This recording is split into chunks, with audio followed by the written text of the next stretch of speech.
आवाज आ रही है भाई? गुड आफ्टरनून सबको।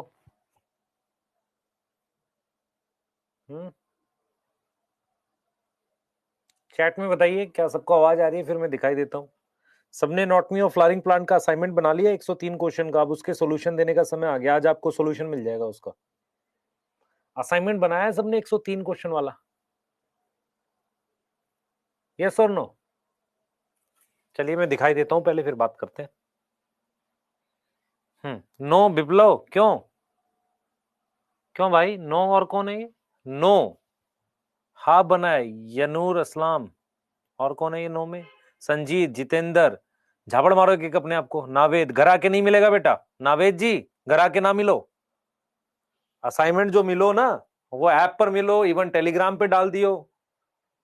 जब तुम्हें कुछ मिलेगा नहीं तो जीवन में भी कुछ होगा नहीं। क्यों नहीं बनाया तुमने? हाँ, क्यों नहीं बनाया? हाफ क्यों बनाया प्रीति? गलत बात है। आज शाम तक सारा पर असाइनमेंट 103 क्वेश्चन का हो जाना चाहिए। उसका सोल्यूशन अपलोड हो जाएगा आज, और अपने आंसर्स मिला लेना। अगर वो असाइनमेंट तुम पूरा बना लेते हो तो एनाटॉमी के सारे क्वेश्चन बन जाएंगे। ये तो महामक्कारी टाइप का काम है तुम्हारा। यस। नहीं मिला बेटा, घर आके नहीं मिलेगा। समीर, कहां मिला था भाई? कहां मिला था असाइनमेंट? बताओ जल्दी से। मनीष कुमार, 11th बर्बाद नहीं होता है। तूने पढ़ा नहीं है ठीक से। टेलीग्राम पे भी मिला था, ऐप पर भी मिला था। ऐप पर मिला था, ऐप पर भी मिला था। यस, कल ऐप पे भी अपलोड हुआ है बेटा। तुम लोगों को मिलता क्यों नहीं है? क्योंकि तुम ऐप में पीडीएफ वाला सेक्शन देखते नहीं हो। हाँ, स्टार्ट कर रहे हैं आज का लेक्चर। एक बार फटाफट से बताओ, ऑडियो वीडियो मैच कर रही है? आज हम क्लास 12 स्टार्ट कर रहे हैं। सेक्सुअल रिप्रोडक्शन फ्लावरिंग प्लांट पहला चैप्टर ले रहे हैं। रिप्रोडक्शन इन ऑर्गेनिज्म जो है वो आपका डिलीटेड सिलेबस का पार्ट है। ठीक है, तो कृपया चैट में बताइए क्या आपके साथ ऑडियो वीडियो मैच कर रही है? ऑडियो वीडियो मैच कर रही है? किस तरीके से 12th में जाने वाले हैं? कौन से 3 सबसे इंपॉर्टेंट चैप्टर हैं? Sexual reproduction, flowering plant, principle of inheritance और मॉलिक्यूलर बेसिस ऑफ इनहेरिटेंस, है ना? ये 3 सबसे ज्यादा इंपॉर्टेंट चैप्टर हैं। ठीक है, ठीक है। हाँ, आज आप शाम तक वो असाइनमेंट कर लें, नहीं तो पिटाई हो जाएगी। मैं घर आके पिटाई करूंगा 2-4 की तो। हाँ सर। हाँ, कंटाप उड़लिस, उड़ता हुआ कंटाप आएगा। मैं उम्मीद करूंगा शाम तक सभी बच्चे असाइनमेंट पूरा कर लेंगे, सभी तरह के बच्चे। यस सर, लिविंग वर्ल्ड बचा है, वो बीच में करा दूंगा एक दिन, किसी दिन। एक सिंगल लेक्चर में ही कराऊंगा बेटा, क्योंकि उसमें से वो वाला पार्ट हट गया आपका। 1 या 2 मैक्सिमम, है ना? यस। अब यहां से हमारी स्ट्रेटेजी ये है कि इस मंथ में हम लोग ये वाला चैप्टर खत्म करके प्रिंसिपल ऑफ इनहेरिटेंस स्टार्ट कर देंगे। अगले मंथ में जनवरी में उसको फिनिश करके, और मॉलिक्यूलर जो है ना, जैन के लास्ट तक हम मॉलिक्यूलर फिनिश कर दें अगर, तो जनवरी के लास्ट तक अगर हम ये 3 चैप्टर कर लेते हैं तो फरवरी में बाकी का सिलेबस हो जाएगा, क्योंकि यही 3 चैप्टर आपके बड़े हैं और इसमें ज्यादा वेटेज है। मैं नंबर ऑफ क्वेश्चन बता देता हूं। इससे आएगा मान लो 4 क्वेश्चन या 3 क्वेश्चन। मॉलिक्यूलर और मेंडेलियन से आएंगे आपके 13 क्वेश्चन। 13 और 4 17 हो गए। तो टोटल अगर आप देखो बॉटनी में मान लो 50% से थोड़ा कम, मतलब 17 क्वेश्चन टोटल 100 में से इन चैप्टर से आएंगे। ठीक है? यस, ठीक है। जेनेटिक्स में बहुत प्रैक्टिस करने वाले हैं। जो बोलेंगे कि सर जल्दी करा दो, 2 लेक्चर 4 लेक्चर में नहीं कराऊंगा। जेनेटिक्स में डिटेल पढ़ाऊंगा प्रॉपर अच्छे तरीके से, जिससे याद हो चीजें। आज लेक्चर नंबर 1 है, लेक्चर को स्टार्ट कर रहे हैं। ठीक है, लेक्चर को स्टार्ट कर रहे हैं, शुरू करते हैं। पहला चैप्टर हमने लिया है sexual reproduction flowering plant. Topic क्या है इसमें? इसमें टॉपिक हम एंथर की बात करेंगे। पहले टॉपिक लिख देता हूं। माइक्रोस्पोरोजेनेसिस की बात करेंगे, उसके बाद हम बात करेंगे पिस्टिल की, फिर हम बात करेंगे मेगास्पोरोजेनेसिस की। यस, ठीक है। उसके बाद अपने बात करेंगे पॉलिनेशन की। पॉलिनेशन में एक टॉपिक आ जाता है उसके लास्ट में, आउटब्रीडिंग डिवाइसेस। उसके बाद हम एक टॉपिक की बात करेंगे, पॉलन पिस्टल इंटरेक्शन। फिर हम बात करने वाले हैं फर्टिलाइजेशन की। टॉपिक के सिर्फ नाम लिख रहा हूं। फिर हम बात करेंगे एम्ब्रियो डेवलपमेंट, एंडोस्पर्म डेवलपमेंट की, एंडोस्पर्म के बारे में। फिर हम बात करेंगे फ्रूट के बारे में, सीड के बारे में, और लास्ट में एपोमिक्सिस एंड पॉलीएम्ब्रियोनी। ये चैप्टर खत्म होगा इन टॉपिक्स के साथ। क्वेश्चंस के नंबर बढ़ने चाहिए इस चैप्टर से। हाँ, मेरा ये मानना है कि इस चैप्टर से इस साल 4 क्वेश्चन आने चाहिए, और एक क्वेश्चन इस पार्ट से हर साल आता है, और इस साल भी आना चाहिए एक क्वेश्चन यहां से। एक क्वेश्चन मुझे लगभग यहां से मिलता है, एक क्वेश्चन ये लास्ट वाले पार्ट से मिलता है, अब एक बीच में कहीं भी आ जाएगा। ठीक है, चलें स्टार्ट करें, स्टार्ट करें। लास्ट 2 पार्ट डिस्कस करिए। क्यों करिए भाई, क्वेश्चन खुद से कर लेना, उसके सब डिस्कस करता रहूं। आज स्टार्ट कर रहे हैं ये चैप्टर, ठीक है। कुछ तो कुछ किया करो। मैं एक काम करूंगा ना, वो जो 103 क्वेश्चन है उसका सॉल्यूशन रिकॉर्ड करके दे देता हूं आज आपको, ताकि आप आज ही आपकी प्रॉब्लम सॉल्व हो जाए एनाटॉमी की। यस और नो? यस सर, यस, हाँ, ठीक है, स्टार्ट करें। यस, स्टार्ट कर रहे हैं। चैट प्राइवेट कर देते हैं। चलिए, तो एक बार टॉपिक के नाम डाल लो, ठीक है। और आज हम लोग बात करेंगे एंथर और माइक्रोस्पोरोजेनेसिस की। टॉपिक स्टार्ट कर रहे हैं। सबसे पहले मैं एंजियोस्पर्म क्या होता है उसके बारे में थोड़ा सा बताऊंगा। तो आज का गोल है, मैं आपको एंथर के बारे में पढ़ाऊंगा और माइक्रोस्पोरोजेनेसिस ये टॉपिक आपको पढ़ाने वाला, मतलब मेल स्ट्रक्चर के बारे में हम बात करेंगे, ठीक है। सबसे पहला सवाल मेरा आपसे है कि एंजियोस्पर्म क्या होते हैं। What are angiosperm? क्योंकि चैप्टर का नाम है sexual reproduction in flowering plant, तो एंजियोस्पर्म क्या होते हैं इनके बारे में हम बात करेंगे। मेरी बात सुने ध्यान से। हमने जब बेटा प्लांट किंगडम पढ़ा था, आप इधर देखो बेटा, प्लांट किंगडम में हमारे पास एल्गी थी, याद है सबको? ब्रायोफाइट थे। यस, एल्गी हैप्लॉइड होती है, ब्रायोफाइट हैप्लॉइड होते हैं। उसके बाद हमारे पास क्या थे? टेरिडोफाइट थे। टेरिडोफाइट कैसे प्लांट होते हैं सर? डिप्लॉइड प्लांट होते हैं। फिर हमारे पास जिम्नोस्पर्म थे। क्या थे? जिम्नोस्पर्म थे। यस, उसके बाद हमारे पास एंजियोस्पर्म आए। तो एंजियोस्पर्म सबसे ज्यादा नंबर में होते हैं। तो एंजियोस्पर्म का हमने क्या पढ़ा था? सुनो ध्यान से सुनो बेटा। एल्गी में मियोसिस कहां होती है? कौन बच्चा बताएगा? मियोसिस कहां होती है एल्गी में? कौन बताएगा चैट में? बताओ भाई, एल्गी में मियोसिस कहां होती है? प्लांट किंगडम से लिंक है चैप्टर। एल्गी में मियोसिस कहां होती है सर? जाइगोट में। 4 एक्सेप्शन पढ़ी थी इसकी। कौन सी? Haplodiplontic algae, kelp, ectocarpus, polysiphonia, और एक डिप्लॉन्टिक एल्गी फ्यूकस। यस, बहुत बढ़िया, सांबास। इसमें मियोसिस कहां होती है? इसमें मियोसिस कहां होती है? किसी को याद है? कैप्सूल। इसमें मियोसिस कहां होती है? स्पोरेंजिया। मियोसिस इन स्पोरेंजिया। और इसमें मियोसिस कहां होती है? स्पोरेंजिया में। स्पोरेंजिया। यस और नो? यस। अब अगर आपको याद हो, स्पोरेंजिया कहां प्रेजेंट है? प्रेजेंट इन कोन। याद है? कोन में प्रेजेंट है। यहां भी मियोसिस कहां होगी? एंजियोस्पर्म में। यहां भी कहां होती है? स्पोरेंजिया में होती है। और स्पोरेंजिया कहां प्रेजेंट है? Present in flower. Present in flower. तो हम बेटा एंजियोस्पर्म पढ़ रहे हैं। एंजियोस्पर्म क्यों पढ़ा जाता है? क्योंकि इसका नंबर सबसे ज्यादा है। Most number of species on earth. Yes और नो? Yes sir.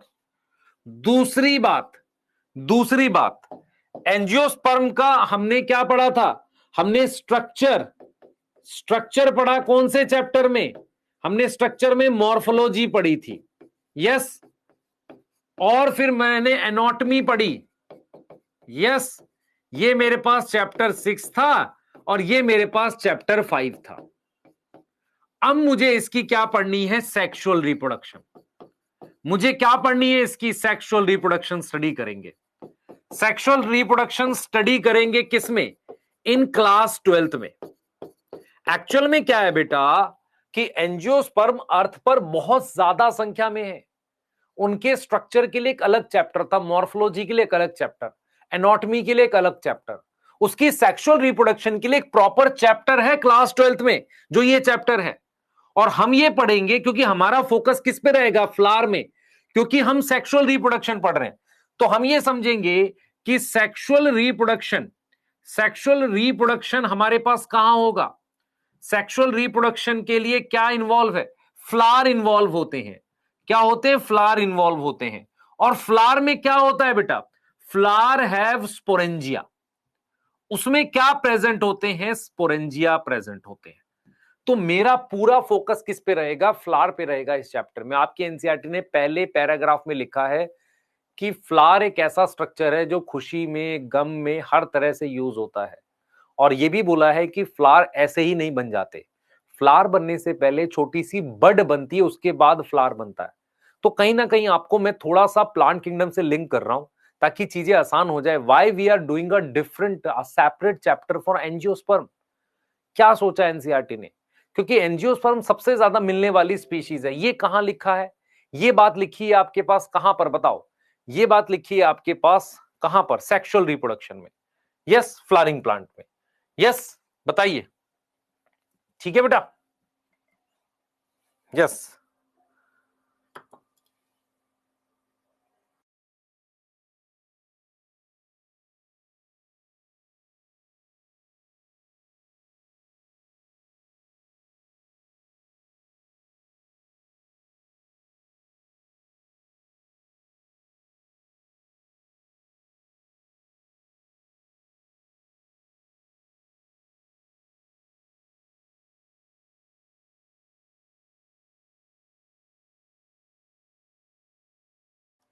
हाँ, नोट करना है बेटा, नोट करना है।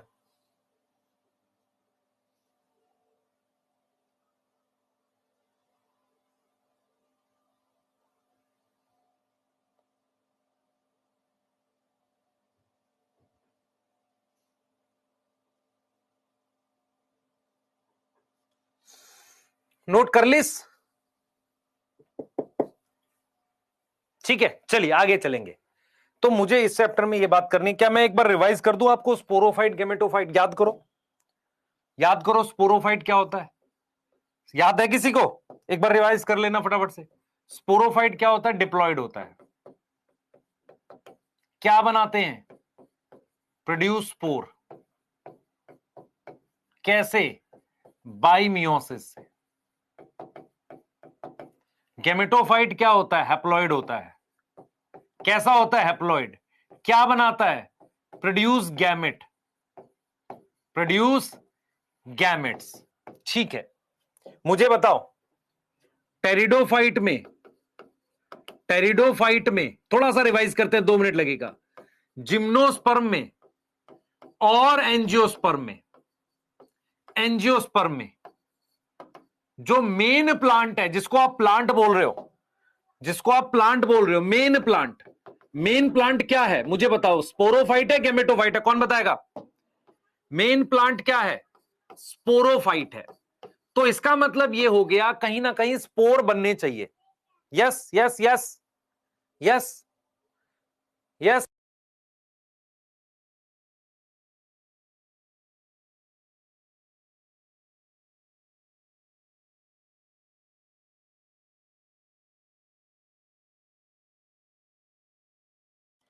ठीक है, स्पोर बनने चाहिए। अब मैं आपसे पूछूं स्पोर कहां बनेंगे, यही तो बताया पीछे, मैंने कहा कि एंजियोस्पर्म में कहां स्पोर बनेंगे, एंजियोस्पर्म में स्पोर्स कहां बनेंगे, स्पोर्स फॉर्म इन फ्लावर, कहां बनेंगे, फ्लावर में। यही इस चैप्टर में पढ़ना है, इस चैप्टर में मुझे यही चीज आपको सिखानी है, बस यही चीज सिखानी है। आपको पता है ये मेरे पास थैलेमस है, यस सर, ये मेरे पास एंथर है, यस सर, ये मेरे पास पिस्टिल है, यस सर। तो स्पोर्स फॉर्म इन फ्लावर किसके अंदर, इनसाइड स्पोरेंजिया। मुझे एक चीज बताओ, किस बच्चे को पता है स्पोरेंजिया और स्पोरेंजियम में क्या फर्क है, कौन बच्चा बताएगा। स्पोरेंजिया का मतलब एक, स्पोरेंजियम का मतलब मैनी। तो मेरे पास यहां पर छोटे स्पोरेंजिया होते हैं जिसे कहते हैं माइक्रोस्पोरेंजियम, एक से ज्यादा है, माइक्रोस्पोरेंजियम मैनी, ठीक है। और यहां पर जो ओव्यूल है, ओव्यूल है, मान लो कई ओव्यूल होंगे तो उसको आप क्या बोलोगे, मेगास्पोरेंजियम। इसके अंदर मियोसिस होगी। हमारा फोकस यही है, हमारा फोकस यही है, माइक्रोस्पोरेंजियम और मेगास्पोरेंजियम, इनके अंदर मियोसिस होके क्या बनेंगे, गैमेट।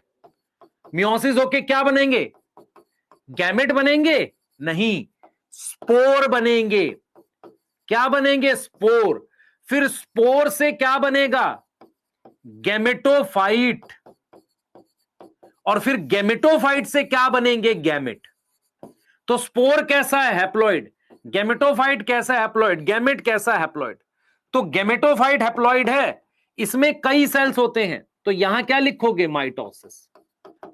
यस, ये चैप्टर में चलने वाला है, ये चैप्टर में चलने वाला है। फोकस बन रहा है। ये चैप्टर कह रहा है कि हम प्लांट किंगडम की ही एक्सटेंशन है, हम प्लांट किंगडम से ही थोड़ा आगे बढ़ गए हैं। प्लांट किंगडम में हमने पढ़ा था एल्गी और ब्रायोफाइट हैप्लॉइड प्लांट होते हैं, टेरिडो जिम्नो एंजियो डिप्लॉइड प्लांट होते हैं।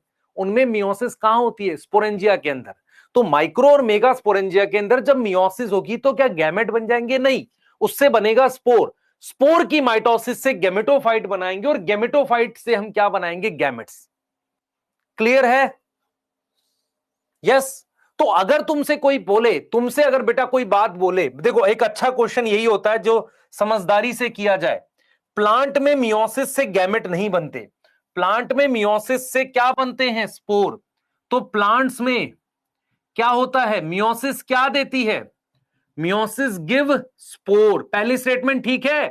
स्टेटमेंट टू, प्लांट्स में माइटोसिस देती है गैमेट, माइटोसिस ऑफ गैमेटोफाइट। तो अगर तुम्हें नहीं पता तो बता देता हूं, पोलन ग्रेन एक गैमेटोफाइट है, एम्ब्रियो सैक एक गैमेटोफाइट है, ये लोग गैमेटोफाइट है, इनसे गैमेट बनता है, इनसे गैमेट बनता है। तो mitosis of gametophyte give gamete. क्या ये दोनों स्टेटमेंट ठीक है, यस सर, दोनों ठीक है, बहुत बढ़िया, यस। ये बहुत लॉजिकल बात है जो हमें समझनी है, ठीक है। चलें आगे, स्टार्ट कर देते हैं चैप्टर को। तो आपको ये क्लियर होना चाहिए, दोनों पेजेस लिखने हैं, हाँ सर दोनों लिखने हैं। एक बेसिक है, आइडिया है कि मैं आपको क्या पढ़ाऊंगा इस चैप्टर में, फ्लावर पढ़ाऊंगा, और मैं इस चैप्टर में सेक्सुअल रिप्रोडक्शन पढ़ा रहा हूं। तो सेक्सुअल रिप्रोडक्शन के अपने कुछ स्टेजेस होते हैं, उनकी बात करूंगा। Yes, yes. और ये चैप्टर इसलिए स्पेशल है क्योंकि ये प्लांट किंगडम से ही आगे बढ़ गया है। प्लांट्स में मेरे पास मियोसिस से स्पोर बनते हैं, स्पोर की अच्छा ह्यूमन रिप्रोडक्शन आप पढ़ रहे होगे, तो वहां मियोसिस से क्या बनता है, स्पर्मेटिड। तो क्या स्पर्मेटिड की माइटोसिस होती है, मुझे एक चीज बता, मियोसिस 1 और 2 पूरा होके क्या बनता है, स्पर्मेटिड। फिर स्पर्मेटिड की सिर्फ डिफरेंशिएशन होके स्पर्म बन जाता है, क्या इसकी माइटोसिस होती है, नहीं। तो हैप्लॉइड की माइटोसिस नहीं होती, सिर्फ डिफरेंशिएशन होती है। लेकिन यहां स्पोर की आगे माइटोसिस कर रहे हैं। मेरी बात समझ में आ रही है, बताओ भाई, उसमें जब मियोसिस हो गई क्या उसकी माइटोसिस हो रही है, उस चीज की नहीं। यस, यस, सोचो सोचो सोचो, यस। अगर आप ध्यान से देखोगे, ओवरी के अंदर ऊगोनिया है, ऊगोनिया की माइटोसिस होके और ऊगोनिया बन सकते हैं। स्पर्मेटिड की मियोसिस, सॉरी, स्पर्मेटोगोनिया की माइटोसिस से और स्पर्मेटोगोनिया बन सकते हैं। लेकिन जब उसकी मियोसिस होके स्पर्मेटिड हैप्लॉइड सेल बन गए, उनकी फिर माइटोसिस नहीं होती, उनसे तो सिर्फ फिर स्पर्म बनेंगे। हाँ ठीक है, तो ये डिफरेंस आपको फील होगा अब। हाँ, तो चलिए हम लोग फ्लावर की बात कर लेते हैं। तो हमारा फोकस यही रहेगा, व्हाट इज फ्लावर। तो आप ये समझे कि हमारे पास क्या होता है, एंजियोस्पर्म में, एंजियोस्पर्म में मेन प्लांट बॉडी, चलिए पूरा फोकस देंगे। एंजियोस्पर्म जो है उसमें मेन प्लांट बॉडी स्पोरोफाइट है, इस बात में कोई बात, बॉडी इज स्पोरोफाइट, कोई डाउट नहीं, ठीक है। यस, जब हम कहते हैं कि वेजिटेटिव ग्रोथ पूरी हो जाती है, जब वेजिटेटिव ग्रोथ मतलब किसकी ग्रोथ? रूट की, स्टेम की और लीफ की। जब कंप्लीट हो जाती है देन क्या बनता है? देन फ्लोरल मेरिस्टेम बनती है। क्या बनती है? फ्लोरल मेरिस्टेम फॉर्म होती है। यस यस, ये बताओ क्या बनती है? फ्लोरल मेरिस्टेम बनती है। यस यस, फ्लोरल मेरिस्टेम, या मैं बोल सकता हूं फ्लोरल बड। देख बेटा, फ्लोरल बड फॉर्म होती है। तो एनसीईआरटी ये बोलती है कि कोई प्लांट है एंजियोस्पर्म येरा, जिसमें ये लीफ है, ठीक है। इसमें मेरे पास ये मान लो रूट है मेरे पास, तो इसमें मेरे पास जब फ्लावर बनने से पहले मैं बोल सकता हूं एनवायरमेंट का इफेक्ट होता है। एनवायरमेंट बोल सकते हैं जिसे आप डे लेंथ कह सकते हो, दिन की लंबाई। उसकी वजह से मेरे पास क्या होगा? प्लांट में हार्मोनल चेंज होते हैं। ये हार्मोनल चेंज क्या है बेटा? आप याद करो, फ्लावर लाने के लिए मुझे कौन सा हार्मोन चाहिए? फ्लोरिजन चाहिए। फ्लोरिजन बनते हैं और फिर फ्लावर बनने से पहले मेरे पास क्या बन जाती है? ऐसे एक बड बनती है, इस तरीके से बड बनती है, इसको फ्लोरल बड कहते हैं। और फिर फाइनली मेरे पास क्या बन जाता है? फ्लावर बन जाता है। फाइनली मेरे पास क्या बन जाता है? फ्लावर बन जाता है।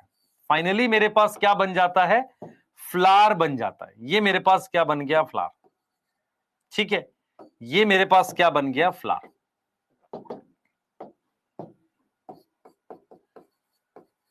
ये मेरे पास क्या बन गया? फ्लावर बन गया। समझ में आ रहा है? तो आपकी एनसीईआरटी क्लियर कहती है कि मेन प्लांट बॉडी स्पोरोफाइट है और फ्लोरल बड बनती है जो फ्लावर बनाते हैं। ठीक है, तो फ्लावर मैं आपसे पूछूं हैप्लॉइड होंगे कि डिप्लॉइड होंगे? फ्लावर क्या है बेटा? फ्लावर डिप्लॉइड होते हैं, क्योंकि वो कौन सी जनरेशन का पार्ट है? वो किस जनरेशन का पार्ट है सर? स्पोरोफिटिक जनरेशन का पार्ट है। स्पोरोफिटिक जनरेशन का पार्ट है। यस और नो? Yes sir. अब जब हम किसी फ्लावर को देखते हैं तो उसमें क्या क्या चीजें, मैं इसको ड्रॉ नहीं करना चाह रहा था क्योंकि मैं ऑलरेडी पढ़ा चुका हूं।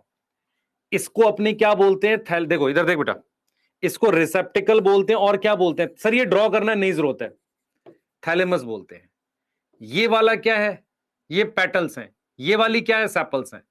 तो इस वाले पार्ट को अपने क्या बोलेंगे? असेसरी। इस वाले पार्ट को क्या बोलेंगे? असेसरी। चाहो तो मैं लिख देता हूं, इसको लिख जरूर देता हूं। मान लो हमारे पास ये सारे पार्ट्स हैं, चलो बना ही देते हैं। मेरी बात सुनना ध्यान से, चलो देख ही लो। होता क्या है कि कुछ बच्चों को परेशानी होती है इन चीजों से, कि जब वो हम डायरेक्ट लिख देते हैं तो उनको दिक्कत होती है। ये देख, ये मेरे पास थैलेमस था, ये वाला। यस, और ये क्या है? उसकी पेडिसल है, पेडिसल, या इसको अपने क्या बोलते हैं? स्टॉक। यस, यहां तक ये थैलेमस हो गया। ये क्या है? सेपल है। ये क्या है? पेटल है। तो ये कौन से पार्ट थे? असेसरी। हमारा इन पर कोई फोकस नहीं है। ये वाला पार्ट क्या है? स्टेमन। और ये वाला पार्ट क्या है? पिस्टिल। हमारा फोकस इस पे है, इन पे फोकस है, क्योंकि ये वाले पार्ट कौन से? असेंशियल। तो अब हम क्या करेंगे? इन्हीं के बारे में पढ़ेंगे। ठीक है, क्लियर है यहां तक? क्लियर है। पर आपकी एनसीईआरटी ने स्टार्टिंग के पैराग्राफ में जो लिखा है, जो आपके काम का नहीं है, उन्होंने ये लिखा है कि फ्लावर जो होते हैं वो हमेशा नहीं होते, कभी बनते हैं।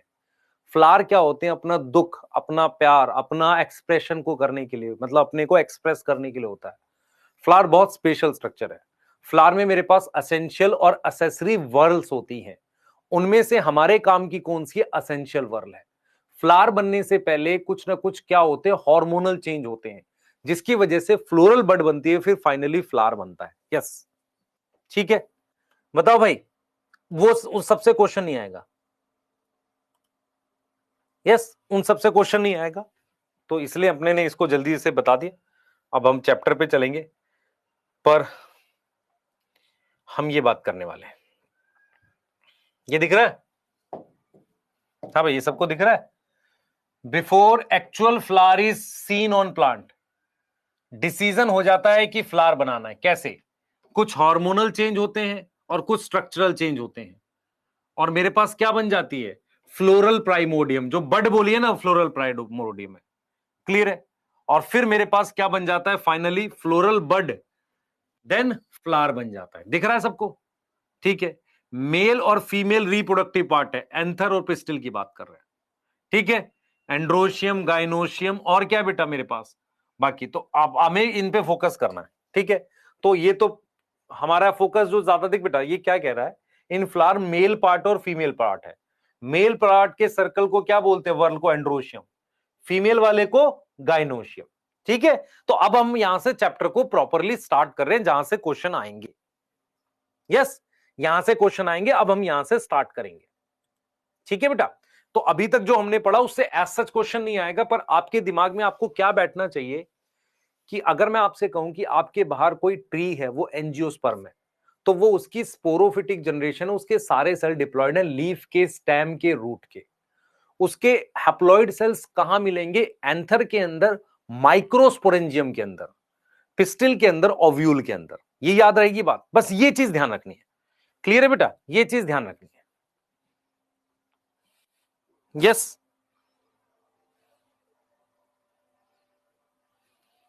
यस, चलिए स्टार्ट कर लेते हैं। आ जाइए, सबसे पहले हम बात कर रहे हैं प्री फर्टिलाइजेशन चेंजेस की, फर्टिलाइजेशन और पोस्ट। देखिए भाई, सेक्सुअल रिप्रोडक्शन के 3 स्टेप होते हैं, 3 स्टेप होते हैं। अगर आपने चैप्टर 1 पढ़ा होता ना क्लास 12 का, तो वहां ये 3 स्टेप प्रॉपरली पढ़ाए जाते हैं। तो 3 स्टेप में हमारे पास सबसे पहला स्टेप जो होता है, आप इनके बारे में बात करेंगे। किसकी बात करेंगे, स्ट्रक्चर ऑफ, किसकी बात करेंगे, एंथर की, और फिर उसमें गैमेट फॉर्मेशन। गैमेट कैसे बनेगा, माइक्रोस्पोर बनेगा, तो माइक्रोस्पोरोजेनेसिस की बात करेंगे। फिर हम बात करेंगे किसकी, स्ट्रक्चर ऑफ पिस्टिल की। किसकी बात करेंगे, पिस्टिल की। पिस्टिल पता है सबको, अरे पता है पिस्टिल, हाँ या ना, इतना तो पता होगा, हाँ सर। फिर हम बात करेंगे पॉलिनेशन की, यस, पॉलन ग्रेन के ट्रांसफर की। फिर हम पढ़ेंगे पॉलन पिस्टिल इंटरेक्शन। इसमें 2 एक्स्ट्रा टॉपिक हैं जिनको इन्हीं के बीच में पढ़ा दिया जाता है। उनका नाम है, उनका नाम है मेरे पास, एक तो आउट ब्रीडिंग डिवाइसेस, ये एक टॉपिक है जिसको हम पढ़ेंगे, और एक है आर्टिफिशियल हाइब्रिडाइजेशन। ये 2 टॉपिक हैं जिनको हम यहां पर आपके पास बता देंगे, है ना, हाइब्रिडाइजेशन। ये 2 टॉपिक को हम अलग से पढ़ेंगे। ठीक, फर्टिलाइजेशन क्या होगी, ये फ्यूजन ऑफ गैमेट्स होगी। तो इसमें हम क्या पढ़ेंगे बेटा, इसमें हम सिनगैमी और ट्रिपल फ्यूजन की बात करेंगे। सिनगैमी और किसकी बात करेंगे, ट्रिपल फ्यूजन की। तो आपको क्या करना है बच्चे, आपको क्या करना है, ये चैप्टर का नाम है सेक्सुअल रिप्रोडक्शन फ्लावरिंग प्लांट। किसी भी ऑर्गेनिज्म में, इवन ह्यूमन में, 3 स्टेप होते हैं रिप्रोडक्शन के। पहला, फर्टिलाइजेशन से पहले होने वाले चेंज, जैसे ह्यूमन में क्या चेंज होता है, हाँ, सेक्स ऑर्गन्स डेवलप करते हैं, गैमेट्स डेवलप करते हैं, ये सारे स्टेप क्या है, प्री फर्टिलाइजेशन चेंजेस है। फिर जब फ्यूजन होती है गैमेट्स की, वो फर्टिलाइजेशन में आ जाता है। पोस्ट फर्टिलाइजेशन चेंजेस का मतलब क्या है, एम्ब्रियो डेवलपमेंट, यस और नो, एंडोस्पर्म डेवलपमेंट। तो ये सारी चीजें अपने पढ़ने वाले हैं। ठीक है, तो सबसे पहला टॉपिक हम स्टार्ट करते हैं, सबसे पहला टॉपिक हम स्टार्ट करते हैं स्ट्रक्चर ऑफ एंथर से। ठीक है, फ्रूट, सीड, और यहां पर एक एक्स्ट्रा टॉपिक पढ़ेंगे, एपोमिक्सिस, यस, एंड पॉलीएम्ब्रियोन। नोट करना है, यस सर, 100% नोट करना है। हम स्टार्ट करेंगे स्ट्रक्चर ऑफ एंथर से। ठीक है बेटा, चलिए चलिए जल्दी से चलिए, फास्ट।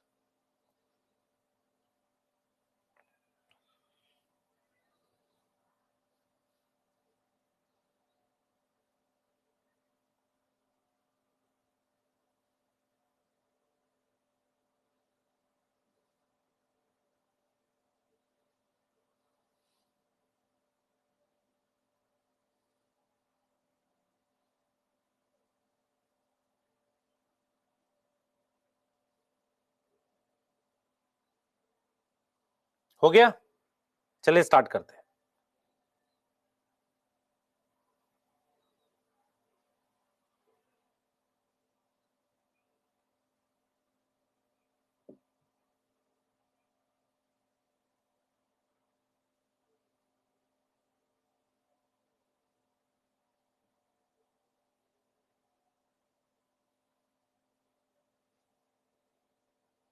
ठीक है बेटा, चलिए स्टार्ट कर रहे हैं।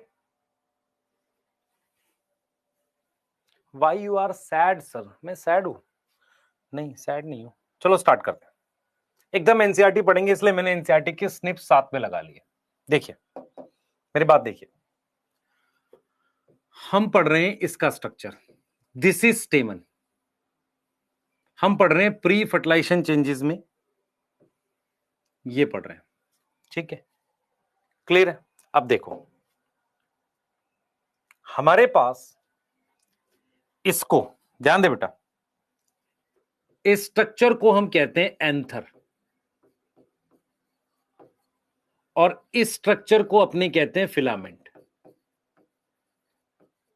दोनों को मिलाकर हम एक कॉमन नाम देते हैं स्टेमन। क्या नाम देते हैं? स्टेमन। Yes yes. एंथर कैसा दिखता है? अब बाइलोब, बाइलोब मतलब ऐसा लगता है दो लोब हैं उसमें, जैसे एक ये लोब है, ये दूसरा लोब है, ऐसा लगता है। एंड टर्मिनल, टर्मिनल मतलब आखिरी पार्ट पर अटैच होता है। टर्मिनल पार्ट है किसका? ऑफ फिलामेंट का। तो फिलामेंट के आखिरी हिस्से पे लगता है। अब ये मेरे पास फिलामेंट है, देख बेटा, ये मेरे पास फिलामेंट है। तो सबसे पहले मैं फिलामेंट की बात करूंगा। सबसे पहले अब मैं किसकी बात करूंगा? फिलामेंट की, जो मेरा स्टेमन का पहला पार्ट है। मुझे बता, फिलामेंट का ये वाला एंड यहां क्या अटैच है? एंथर। और ये फिलामेंट यहां किस पे अटैच होगा? इसे कहेंगे थैलेमस। क्या बोलेंगे? थैलेमस। तो हम क्या करते हैं बेटा, ये फिलामेंट का ये वाला एंड, इसको कहते हैं प्रॉक्सिमल एंड। प्रॉक्सिमल, क्या बोलते हैं इसको? Proximal and. और इस वाले एंड को कहते हैं डिस्टल। तो आपने क्या पॉइंट्स याद रखने हैं? ध्यान से देखें, आप देख मेरे इधर देख, इधर देख। ये फिलामेंट है, तो फिलामेंट पतला है, थिन है, स्लेंडर है। थिन स्लेंडर एक ही बात है। और कैसा है? धागे जैसा है। यस और नो? यस। इसके इस वाले पार्ट पर एंथर अटैच है, तो ये वाला एंड है डिस्टल। ये वाला एंड जो थैलेमस पे लगा हुआ था, थैलेमस पे, इसे कहते हैं प्रॉक्सिमल। तो हम ये लिखेंगे, इट इज थिन, थिन मतलब पतला, slender, yes, and thread like, धागे जैसा है। प्रॉक्सिमल एंड पर क्या अटैच है? प्रॉक्सिमल एंड पर क्या अटैच है? थैलेमस अटैच है। क्या अटैच है? थैलेमस। यस और नो? Yes sir. और डिस्टल एंड पर क्या होता है बेटा? डिस्टल एंड पर एंथर है। अब आप में से कितने बच्चों को यह बात याद है? आप में से कितने बच्चों को यह बात याद है? ये वाली बात याद है अच्छे से, जो मैं अब बताने जा रहा हूं। काफी सारे प्लांट्स में एंथर ऐसे, उसका फिलामेंट यहां लगता है थैलेमस पे। कुछ प्लांट्स ऐसे होते हैं जिस पे ये पेटल्स हैं, ये क्या है? पेटल्स है। तो जो एंथर है उसका फिलामेंट इस पर पेटल पे अटैच होता है। कौन सी पेटल है भाई? ये रही, ये जो पेटल है ना, इस पे अटैच होता है। ये देख मैं क्या कह रहा हूं, मैं ये कह रहा हूं कि ये देख यहां अटैच है ये, और ये थैलेमस पे अटैच है, और कुछ में टैपल पे होता है। तो थैलेमस और पेटल कौन सी फैमिली थी? सोलेनासिएई। यस। और टैपल कौन सी फैमिली थी? लिलिएसिएई। यस यस, याद आया?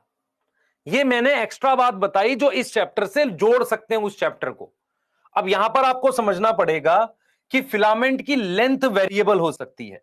Length of filament is variable. और आपने पढ़ा भी है, एक फैमिली थी जिसमें अनइक्वल लेंथ के स्टेमन थे। कौन सी फैमिली थी सर? सर वो तो थी मस्टर्ड की फैमिली। याद आया? यस सर, यस सर, शाबाश। तो बहुत सारे बच्चों को याद है, ये अच्छी बात है। एक ब्रायोफाइट लिख रहा है, ब्रासिक एसिड था, नालायक। हाँ, तो हम यहां पर एनसीईआरटी भी साथ के साथ देख रहे हैं। तो हम ये देख रहे हैं कि स्टेमन में दो पार्ट हैं, एक लॉन्ग पतला धागा है, स्टॉक स्ट्रक्चर, धागे जैसा पतला धागा है, दैट इज फिलामेंट, और एक टर्मिनल बाइलोब स्ट्रक्चर है एंथर। ठीक है, प्रॉक्सिमल एंड कहां जुड़ा है, कहां जुड़ा है, या तो पेटल पे जुड़ा है या थैलेमस पे, लिखा थैलेमस या पेटल पे। ठीक है, क्लियर है। और लेंथ हमारे पास क्या हो सकती है, वेरिएबल। चले आगे, यस क्लियर है। तो एनसीईआरटी की ये लाइनें क्लियर है हमारे पास, यस। हाँ, ब्रायोफाइट लिख रहा है पापी, फ्लावर होते हैं ब्रायोफाइट में। अगर ऐसा होगा तो मार्केंशिया कितना खुश होता है ना, स्फेगनम की तो मौज आ जाती। हाँ, चल नोट कर जल्दी से, जल्दी नोट कर, चल नोट कर, आगे चल रहे हैं। अब हम किसका स्ट्रक्चर पढ़ेंगे, एंथर के बारे में पढ़ेंगे, जल्दी कर। हाँ, तुझे हंसी नहीं आती तो रोया कर, रोना तो आता होगा ना, आजा। हम बात करेंगे डिटेल ऑफ एंथर की, लिख लिया, लिख रहे हो, एंथर के डिटेल की बात कर रहे हैं, जल्दी करना बेटा, ये लिख लो जो लिख रहे हैं, जल्दी लिख लो, लिख लो बेटा।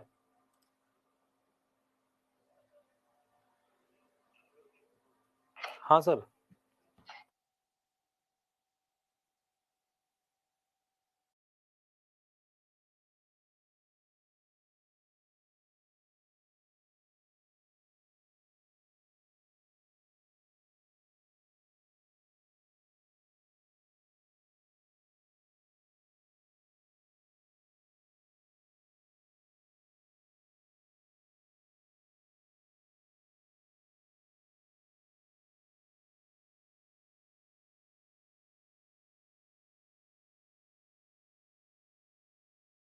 हो गया भाई, चलो आगे चलते हैं। अब मैं आपको बता रहा हूं एंथर कैसा दिखता है, मुझे बता, देख एंथर कैसा दिखता है। सर ऐसा दिखता है, एंथर तुझे ऐसा दिखता है। ठीक है, एक ये हिस्सा दिखता है और ऐसे दूसरा हिस्सा दिखता है। तो हम ये लिखेंगे, a typical anther, typical anther is bilobed. कैसा है, बाइलोब्ड है, बाइलोब्ड है।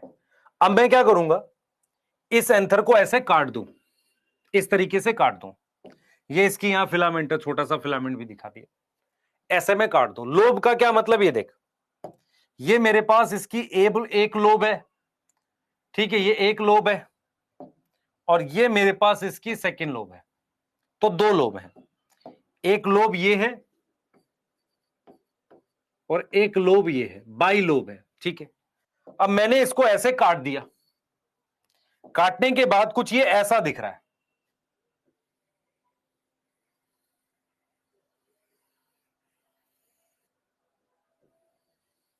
ऐसा दिख रहा है, ये रहा वो लोब, ये एक लोब है ये वाला, ये दूसरा लोब है। तो काटने के बाद कुछ ये इस तरीके का दिख रहा है बेटा, काटने के बाद ये कुछ इस तरीके का दिख रहा है। तो हमने कहा ना एक लोब ये है, मान लो मैं इसको ऐसे काट के ऊपर से देख रहा हूं तो इस तरीके का दिख रहा है।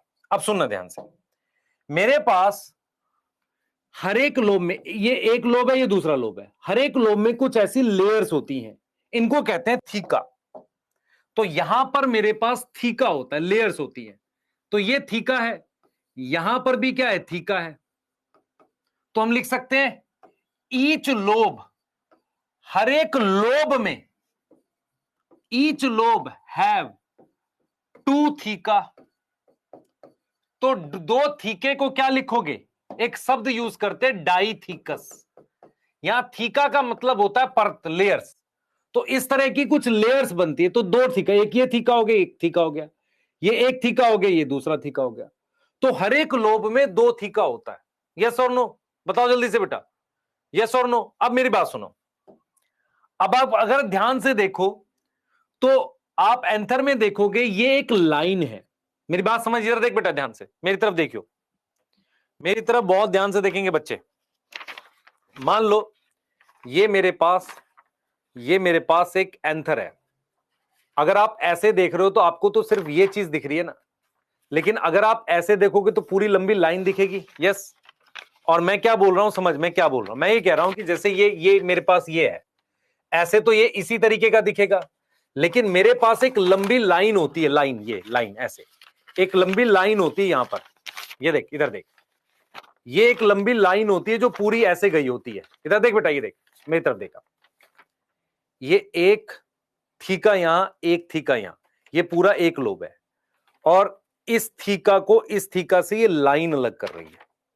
मेरी बात समझ में आ रही है नहीं आ रही? इधर देख, दोबारा देख, मान ले ये तेरे पास एक लोब है पूरा, ठीक है, मैंने इसको ऐसे मोड़ दिया, इस तरीके से मोड़ दिया, इधर देखियो मेरी तरफ देख, इस तरीके से मोड़ दिया, तो मेरे पास, अगर तू देख रहा है वहां से, मेरे पास क्या दिख रहा है, देख ध्यान से देख, मेरे पास क्या दिख रहा है, देख ऐसे देख, ये एक थीका हो गया, एक थीका नीचे, और ये एक पूरी लाइन बन रही है ना, ये देख, ये एक लाइन है, ये लाइन है ना, ये वाली बीच में, ये लाइन, ये इसको और इस हिस्से को अलग कर रही है, तो यही चीज दिखा रहा हूं, ये जो लाइन है ना, ये नीचे तक गई है, ये वाली, इसको कहते हैं लॉन्गिट्यूडनल ग्रूव। क्या बोलते हैं? Longitudinal groove. ग्रूव शब्द कहां पढ़ा था सेल साइकिल पे? तो हम ये लिखेंगे कि लॉन्गिट्यूडनल ग्रूव किसको सेपरेट कर रहा है? सेपरेट टू थीका, दो थीका को सेपरेट कर रहा है, और वो लेंथ वाइज है, नीचे से ऊपर, नीचे तक गया हुआ लेंथ वाइज है। मैं ये बात कह रहा हूं, इधर देख बेटा, मैं ये बात कर रहा हूं, देख मैं ये कह रहा हूं कि जैसे मान ले ये जो लाइन है, ये वाली लाइन, मैं इसकी बात कर रहा हूं, मैं इस लाइन की बात कर रहा हूं, मैं इस लाइन की बात कर रहा हूं, ये ये यहां पे देख, ये देख, ये वाली लाइन, ये वाला, ये देख, ये वाली लाइन, ये नीचे तक गई है ना, तो ये एक तरीके से ये वाली लाइन की बात कर रहा हूं, जो इस थीका को इस थीका से अलग कर रहा है, इस थीका को इस थीका से अलग कर रहा है। यस, समझ में आ रहा है? बोल बेटा। तो लॉन्गिट्यूडनल ग्रूव ये है, ये this one is longitudinal groove, ये जो किसको सेपरेट कर रहा है? इस थीका को इस थीका से, और यहां थीका पे, मेरी बात समझ ध्यान से बेटा, अब क्या होगा मेरे पास, क्या होगा, जो ईच लोब है, ईच लोब जो होगा उसमें मेरे पास दो माइक्रोस्पोरेंजिया होते हैं। क्या होंगे? दो माइक्रोस्पोरेंजियम होते हैं। यस, और जो एंथर होता है, एंथर होता है जब उसका टीएस काटते हैं, व्हेन टीएस इज कट, तो वो कैसा दिखता है? ऐसा दिखता है, देख, जिसके चार कोने हैं, जिसके एक कॉर्नर, दूसरा कॉर्नर, तीसरा कॉर्नर, चार कोने हैं, तो टीएस इज कट, वो कैसा दिखता है? टेट्रागोनल दिखता है। कैसा दिखता है? टेट्रागोनल अपीयर होता है, और उसमें मेरे पास इस तरीके से, जहां थीका है वहां एक गोल स्ट्रक्चर बनता है ऐसा, जिसकी लेयर होती है, और इसे हम कहते हैं माइक्रोस्पोरेंजिया। इसे हम क्या बोलते हैं? माइक्रोस्पोरेंजिया, जो कैसा अपीयर होता है? सर्कुलर। सर्कुलर, एक बार डायग्राम में देखेंगे, फिर से देख, देख इधर समझ में तरफ, ये एक लोब था, ये दूसरा लोब था, मैंने ऐसे काट दिया, काटने के बाद मेरे पास एक लोब ये है, दूसरा लोब ये है, इसमें ये जो कॉर्नर्स होते हैं ये थीका है, इस थीका पर ये गोल वाले को माइक्रोस्पोरेंजिया कह रही है। देख, ये एक माइक्रोस्पोरेंजिया, ये माइक्रोस्पोरेंजिया, ये माइक्रोस्पोरेंजिया, तो एंथर ऐसा है, इसको कह रहे हैं टेट्रागोनल, और माइक्रोस्पोरेंजिया कैसा है? गोल, सर्कुलर है। और यहां पर ये जो लाइन है, इसको क्या बोल रहे हैं? Longitudinal group. इसको क्या बोल रहे हैं? लॉन्गिट्यूडनल ग्रुप, जो नीचे तक गई हुई है। यहां तक समझ में आ रहा है? बोल बेटा, बोल।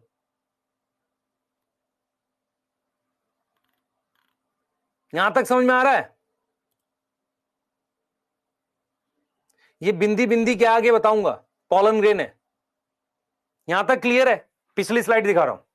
तो आपने क्या क्या, देखो क्वेश्चन क्या आ जाएगा, नीट में क्वेश्चन आएगा, मैं हर साल प्रेडिक्ट करता हूं, शायद इस साल आ जाए।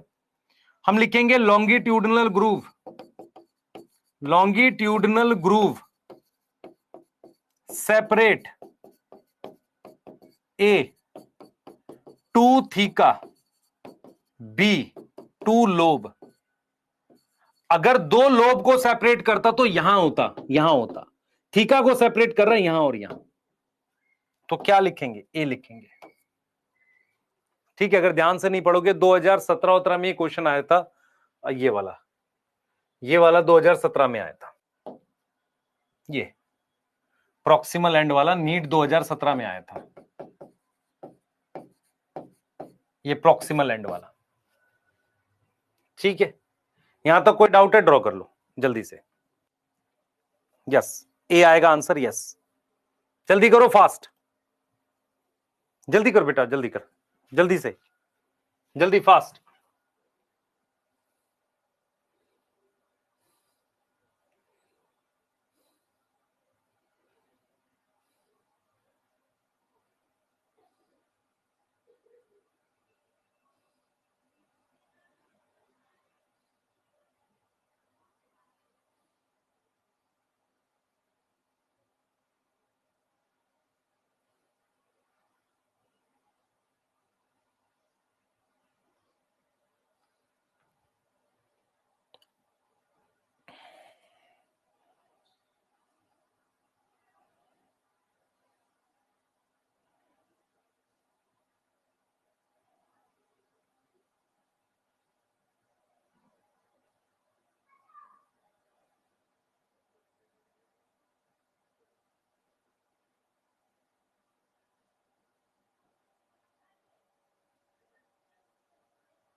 हो गया, चलिए, हो गया, जल्दी करिए। हो गया, ये हो गया, ये हो गया। आगे एक बार एनसीईआरटी देखेंगे। ये हम पढ़ चुके हैं एनसीईआरटी। यस सर, पढ़ चुके हैं। ये देखो, ये वाला डायग्राम देख बेटा, तुझे दिख रहा है लॉन्गिट्यूडनल ग्रुव? इसमें डायग्राम देख, यहां पर ये लॉन्गिट्यूडनल ग्रुव ये रहा, और ये रहा लॉन्गिट्यूडनल ग्रुव। ये एक थीका है, सॉरी एक लोब है, ये दूसरा लोब है। Yes, yes. और जहां पर ये लॉन्गिट्यूडनल ग्रुव होता है ना, वहीं से एंथर, देख इधर देख, मेरी बात सुन, ये लॉन्गिट्यूडनल ग्रुव है, यहीं से एंथर खुलता है। समझ मेरी बात? जैसे मान ले मेरे पास मैंने ये एंथर बना रखा है, इधर समझ, ये एंथर कहां से खुल रहा है मुझे बता। एंथर यहीं से खुल रहा है ना, यहां से खुल रहा है ना, तो लाइन ऑफ डिआइसेंस कहां होती है? लॉन्गिट्यूडनल ग्रुव में। क्वेश्चन आ जाए ऐसे, लाइन ऑफ डिआइसेंस का मतलब होता है जहां से एंथर खुलता है। जहां से एंथर खुलता है वो कहां है? A, between, between two lobe, B at filament attachment, C at longitudinal groove. भाई क्या एंथर यहां से खुलता है? यहां से खुलता है? नहीं, यहां से नहीं खुलता, इधर से और इधर से खुलता है। तो इसलिए आंसर क्या आ जाएगा? सी आ जाएगा। अरे समझ में आ रहा है? समझ में आ रहा है? वहीं से खुलता ही है एंथर। थोड़ी ये डार्क में कम कर देता हूं लाइट इसकी, ताकि डायग्राम दिखे। समझ में आ रहा है बेटा? यस, ठीक है। चलिए अब एक बार ये एनसीईआरटी और देख लो, एनसीईआरटी देख लो। टिपिकल एंजियोस्पर्म में एंथर के दो लोब है, हैविंग टू थीका, ठीक है, डाइथिकस कहते हैं। एक लॉन्गिट्यूडनल ग्रूव जाती है जो दो थीका को अलग करती है। अब हम क्या करेंगे, बहुत सारे टिश्यूज की बात करेंगे और ट्रांसफर सेक्शन देखेंगे। बाइलोब नेचर ऑफ एंथर, ठीक है, आसानी से कहां दिखता है? ट्रांसफर, यही चीज मैंने बोली थी ना, अगर आपको वो देखना है बाइलोब वाला तो ट्रांसफर सेक्शन में अच्छे से दिखेगा। और वो कैसा होता है? टेट्रागोनल। कैसा होता है? टेट्रागोनल। और हमारे पास 4 माइक्रोस्पोरेंजिया होते हैं, कहां पर? 2 इन ईच लोब। अगर मैं बोलूं which is not correct for anther, जो टिपिकल एंथर है, टिपिकल नॉर्मल एंथर, ए 2 लोब, बी 2 थीका पर लोब, सी 2 माइक्रोस्पोरेंजिया पर लोब, डी 4 माइक्रोस्पोरेंजिया पर लोब। अब समझ में आ रहा है? क्या गलत है? ऐसा क्वेश्चन आ जाएगा, डी मार्क कर देंगे, देख लो। यस यस सर, कर लेंगे। तो ये वाले चैप्टर की डीप एनसीईआरटी की लाइनें आएंगी, ध्यान रखना। अब हम क्या करेंगे बेटा, यंग एंथर के बारे में स्टडी करने वाले हैं। हम क्या करेंगे, यंग एंथर की स्टडी करेंगे। तो हम क्या करेंगे, detail of tissue present in anther, उसको स्टडी करते हैं ट्रांसफर सेक्शन में। किसमें स्टडी करते हैं? ट्रांसफर सेक्शन में। उसको हम ट्रांसफर सेक्शन में स्टडी करते हैं। हमने यहां पर ये एंथर लिया, और उसका ट्रांसफर सेक्शन काट के बनाया। ठीक है, हमने इस तरीके से एंथर लिया और उसका हमने ट्रांसफर सेक्शन इस तरीके से काटकर इस तरीके से हम ड्रॉ कर रहे हैं। ऐसे हम ड्रॉ कर रहे हैं। सबसे बाहर वाली जो ये लेयर है, ये सिंगल सेल की होती है। ऐसे ये सेल्स है। मैं इसमें न्यूक्लियस नहीं बना रहा हूं, पर न्यूक्लियस होगा। सर न्यूक्लियस क्यों नहीं बना रहे? क्योंकि मैं खाली नहीं हूं। जब तुम खाली हो, घर में फ्री हो, टाइम वेस्ट करने की बजाय बैठ के इन सेल्स में न्यूक्लियस बनाए करना, है ना। खाली बैठे क्या करोगे? फोन में टाइम वेस्ट करने से अच्छा तो न्यूक्लियस बनाओ, है ना। कुछ तो तुम जेनेटिक मटेरियल बना रहे हो, है ना। तुम वो काम कर रहे हो जो भगवान करते हैं, न्यूक्लियस बनाने का। आ जाओ, इधर आ जाओ, अब आओ। तो ये सबसे बाहर एक लेयर होती है। इसके अंदर एक लेयर और होती है जो बड़े सेल्स की होती है, थोड़े से सेल्स बड़े होते हैं उसके। ये 2 लेयर बना दी मैंने, ऐसे। ये 2 लेयर बना दी ऐसे।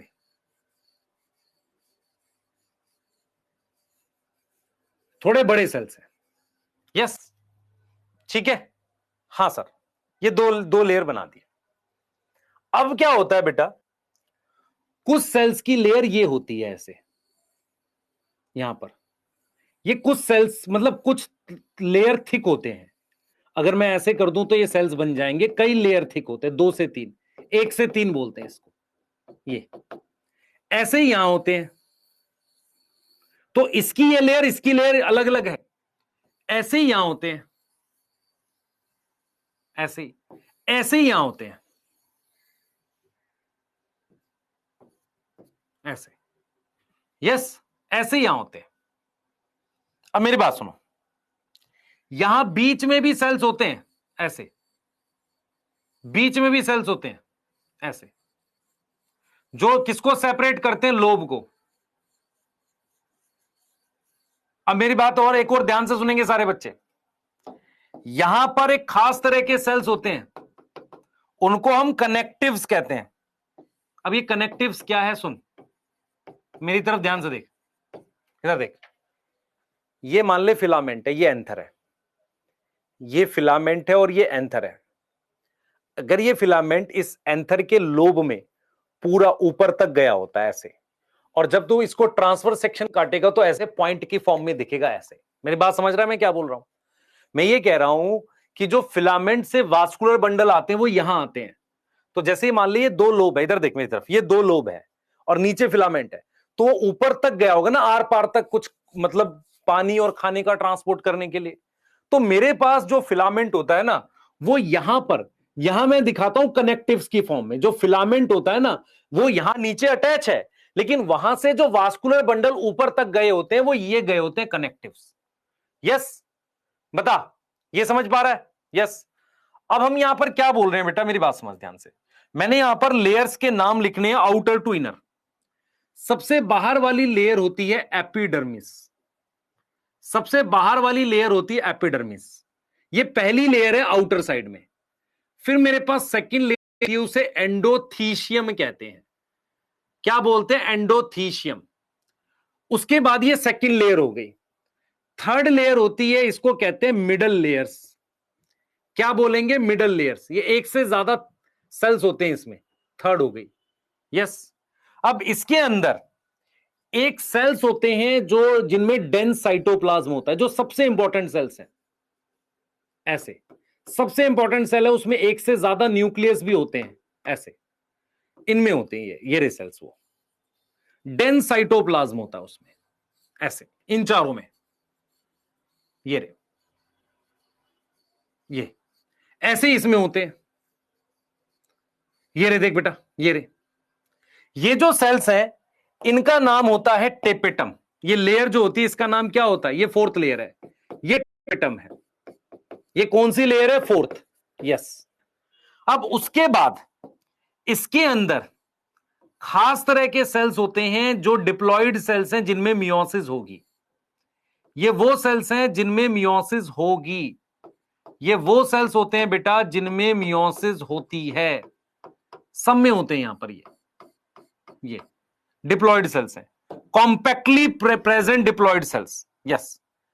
इनको हम नाम देते हैं स्पोरोजिनस टिश्यू। क्या नाम देते हैं बेटा इनको? इनको हम नाम देते हैं स्पोरोजिनस टिश्यू। क्या नाम देते हैं इनको? Sporogenous tissue. मैं आपसे एक सवाल पूछता हूं, आप मुझे बताओ, ये सब डिप्लॉयड है? हाँ सर, ये डिप्लॉयड है, ये डिप्लॉयड है, ये डिप्लॉयड है, क्योंकि ये सब स्पोरोफिटिक जनरेशन का पार्ट है। मैं आपसे एक सवाल पूछता हूं, आपने पढ़ा है कि एंजियोस्पर्म एक तरह का स्पोरोफाइट है, उनमें मियोसिस होने से स्पोर्स बनने चाहिए। हाँ सर, बनेंगे। स्पोर्स कहां बनेंगे? सर फ्लावर में। फ्लावर में कहां बनेंगे? एंथर में बनेंगे, और पिस्टिल में बनेंगे, ओव्यूल के अंदर। तो एंथर में कहां बनेंगे? एपिडर्मिस में बनेंगे, एंडोथीशियम पे बनेंगे? नहीं, स्पोर बनेंगे किसकी मियोसिस से? इस स्पोरोजिनस टिश्यू की मियोसिस से। तो अगर मैं आपसे कहूं कि पूरे प्लांट में कहां मियोसिस होती है, वो उसके स्पोरोजिनस टिश्यू के अंदर होती है, जो किसके अंदर वाली लेयर, किस लेयर के अंदर प्रेजेंट होता है? इस टेपिटम वाली लेयर के अंदर प्रेजेंट होता है। ये जो लेयर है ना बेटा, इसको अपने क्या बोल रहे हैं? टेपिटम बोल रहे हैं।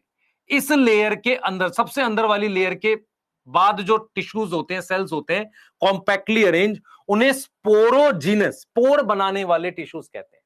यस। और ये स्ट्रक्चर है यंग एंथर का, इसमें पॉलन ग्रेन नहीं होता। मेरी बात सुन, यंग एंथर का जब मैं ट्रांसफर सेक्शन काटता हूं तो मुझे 1 2 3 4 माइक्रोस्पोरेंजिया दिखते हैं। हम ये कहते हैं कि हर एक माइक्रोस्पोरेंजिया की 4 परतें हैं, 4 लेयर हैं। Tapetum, middle layer, endothecium, epidermis. आप देख पा रहे हैं कि एपिडर्मिस और एंडोथीशियम कॉमन है, मिडल लेयर सबकी अपनी अलग अलग है, और टेपिटम अलग अलग है।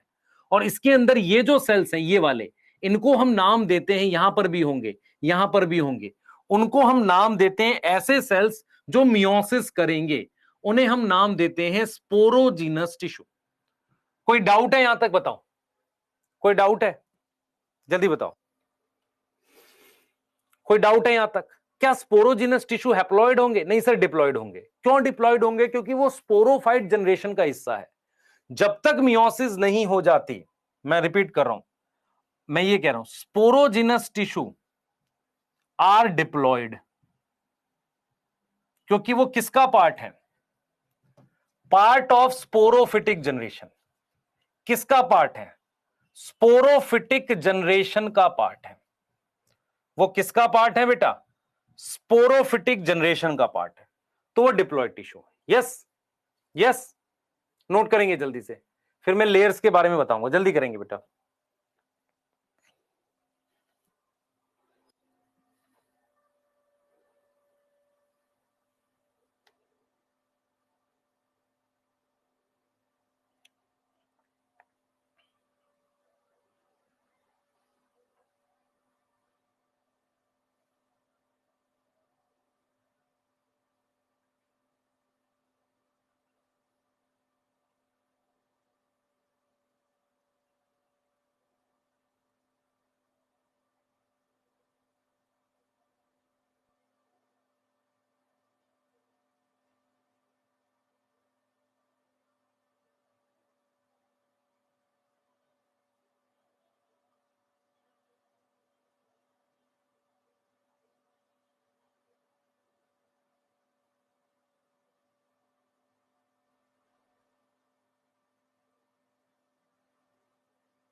ठीक है बेटा,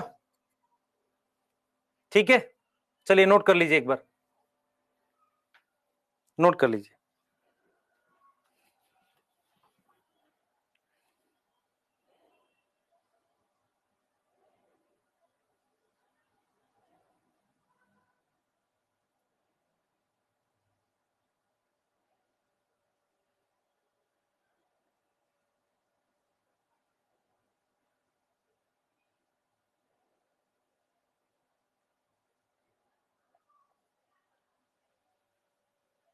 ठीक है, चलिए स्टार्ट करते हैं।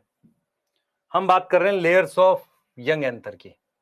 ठीक है, सबसे पहली लेयर बताओ। हमेशा हर जगह सबसे बाहर वाली लेयर को क्या बोलते हैं? एपिडर्मिस। आप लोगों ने एनाटॉमी में भी पढ़ा है एपिडर्मिस के सेल्स कैसे होते हैं। कॉम्पैक्टली अरेंज है, अरेंज है और सिंगल लेयर है। यस और नो? यस और नो? ठीक है, एपिडर्मिस का मेन रोल प्रोटेक्शन है। मेन रोल क्या है? प्रोटेक्शन। ठीक, और हम आउटर टू इनर बता रहे हैं। आउटर टू क्या बता रहे हैं बेटा? इनर बता रहे हैं। इंपॉर्टेंट। सेकेंड लेयर मेरे पास एंडोथीशियम है। यहां पर थोड़ा सा आपको मेरी बात पे ध्यान देना पड़ेगा। इधर देख बेटा, हमने ये ऐसे ट्रांसफर सेक्शन ड्रॉ किया था। मेरा फोकस, मेरी तरफ फोकस रखियो। मैंने ये सेल्स जो बनाए ये एपिडर्मिस के सेल्स हैं। यस, थोड़े बड़े साइज के जो सेल्स अंदर बनाए हैं ये एंडोथीशियम है। मेरी बात समझ में आ रही है नहीं तेरे को बेटा? मेरे पास जो ये मैंने बाहर सेल्स बनाए हैं ये एपिडर्मिस के सेल्स हैं। ये सेल का काम सिंगल लेयर है, प्रोटेक्शन है।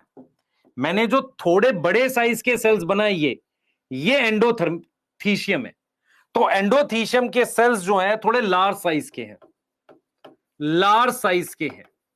दूसरा मैं इन सेल्स को ले लूं, दूसरा मैं क्या करूं? ध्यान से सुन बेटा, मेरी बात सुन।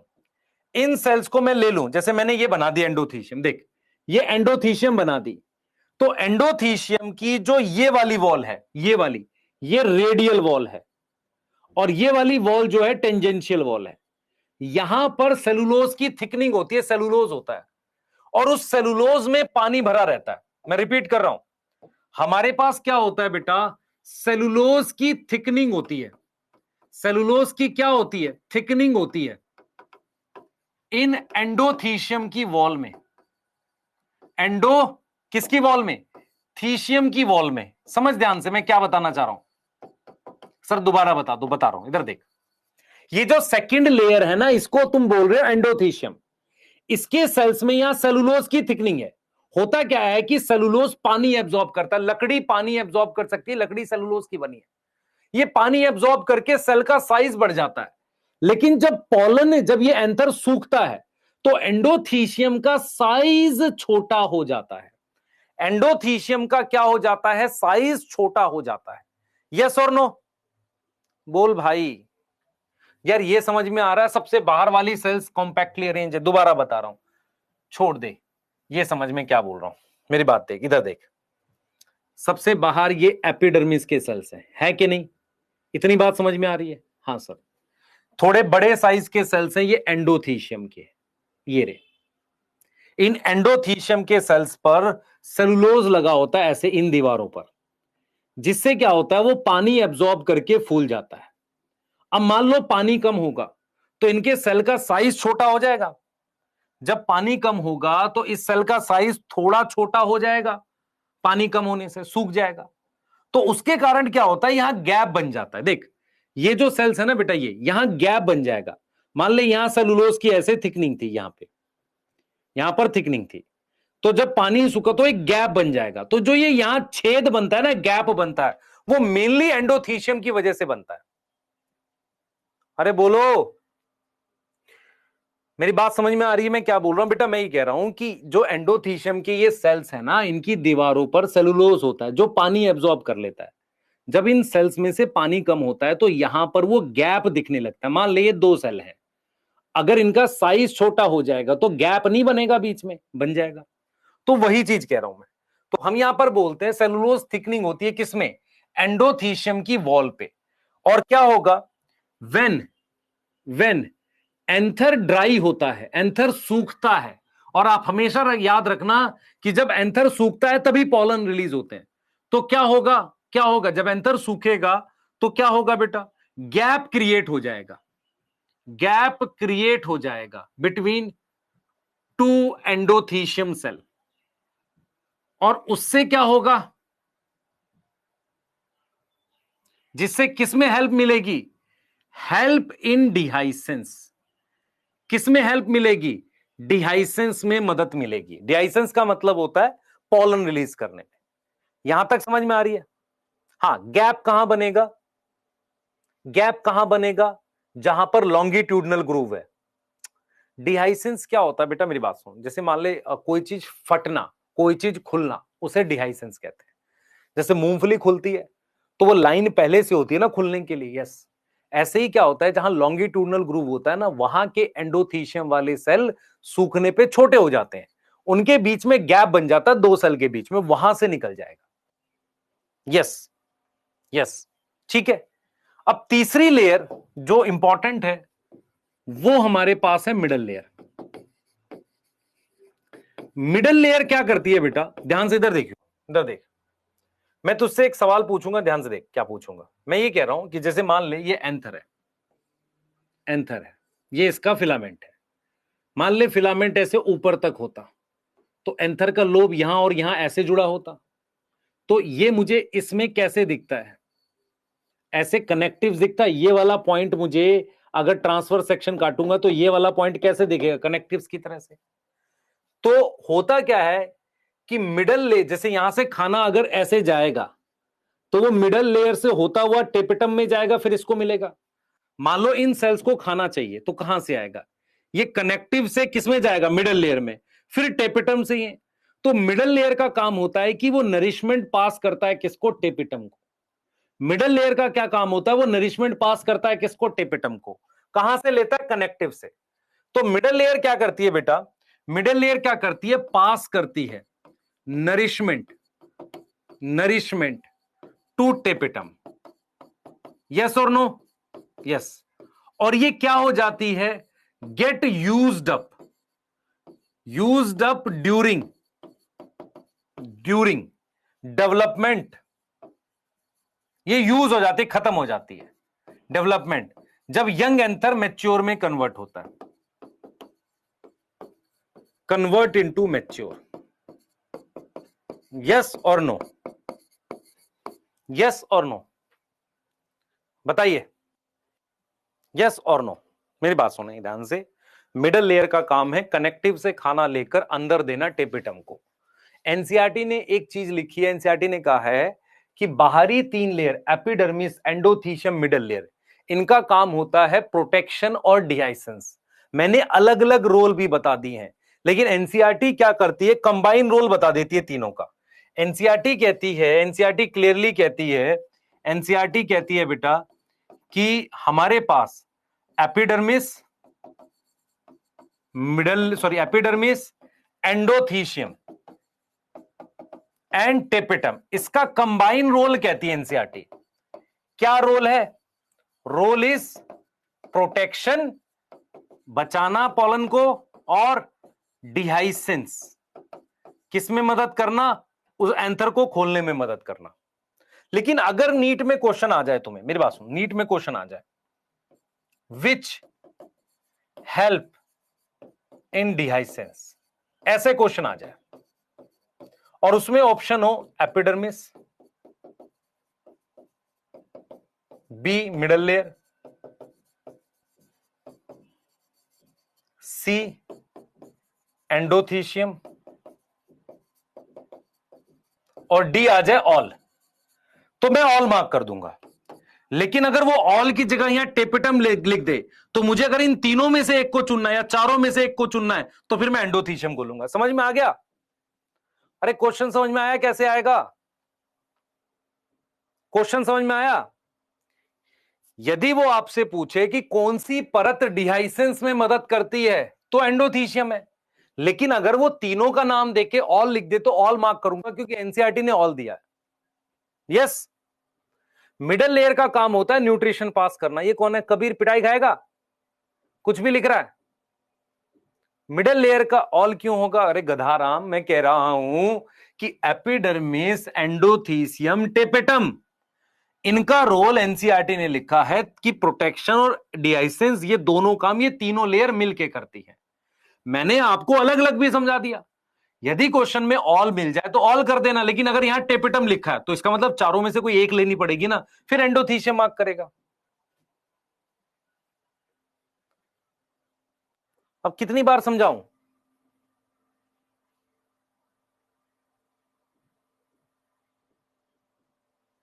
हाइपोडर्मल सेल्स कहां होते हैं? इसमें हाइपोडर्मिस नहीं है।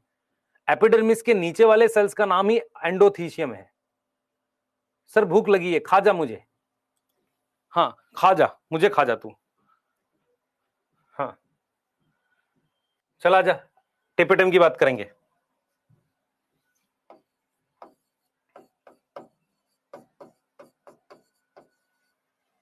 टेपेटम की बात कर रहे हैं। हाँ तो ऑफलाइन में नहीं है। कह रहे मम्मी ऐसे बोलती है, तो क्या बोलेंगे तुझे पेरेंट्स? टेपेटम देख क्या होता है, सुन ध्यान सुन। सबसे पहले इनर मोस्ट लेयर है किसकी? ऑफ माइक्रोस्पोरेंजियम की। माइक्रोस्पोरेंजियम की इनर मोस्ट लेयर है। अब सुन ध्यान से, टेपेटम कैसे दिखती है देख। ये तेरे पास टेपेटम के सेल्स हैं, ये ऐसे टेपेटम के सेल्स हैं, सिंगल लेयर होती है टेपेटम। इस तरीके से टेपेटम के सेल्स हैं। सबसे पहली चीज आपको यह ध्यान रखनी है कि टेपेटम में कहीं कहीं पर बाई न्यूक्लिएट होता है, कहीं कहीं पर कई न्यूक्लियस होते हैं। एक भी हो सकता है ना, can be by nucleate, single भी हो सकता है। इसका साइटोप, ये न्यूक्लियस है, इसका साइटोप्लाज्म जो होता है बेटा डेंस होता है। डेंस का मतलब क्या है? साइटोप्लाज्म डेंस का क्या मतलब? ये बहुत एक्टिव होती है। आप हमेशा याद रखो, आपको हमेशा याद रखना पड़ेगा कि डेंस साइटोप्लाज्म का मतलब होता है कि वो लेयर बहुत एक्टिव है। एक्टिव मतलब काफी ज्यादा काम कर रही है। तो टेपेटम के बारे में मैं अगर अगर फीचर की बात करूं तो टेपेटम जो होती है सबसे पहले बाई न्यूक्लिएट या मल्टी न्यूक्लिएटेड होती है। यस और नो? यस। दूसरा, उसका साइटोप्लाज्म क्या होता है? डेंस साइटोप्लाज्म होता है। साइटोप्लाज्म क्या होता है? डेंस होता है। यस, ठीक है। अब देखो टेपेटम कैसे काम करती है। अच्छा यहां कौन से सेल्स अंदर, यहां कौन से सेल्स हैं? स्पोरोजिनस टिश्यू, और सेल्स कॉम्पैक्टली अरेंज है। इसका मतलब इनमें इंटरसेलुलर स्पेस नहीं है अंदर जो है। अब देखो टेपेटम कैसे काम करती है, टेपेटम का रोल क्या है, ये इंपॉर्टेंट है। रोल ऑफ टेपेटम,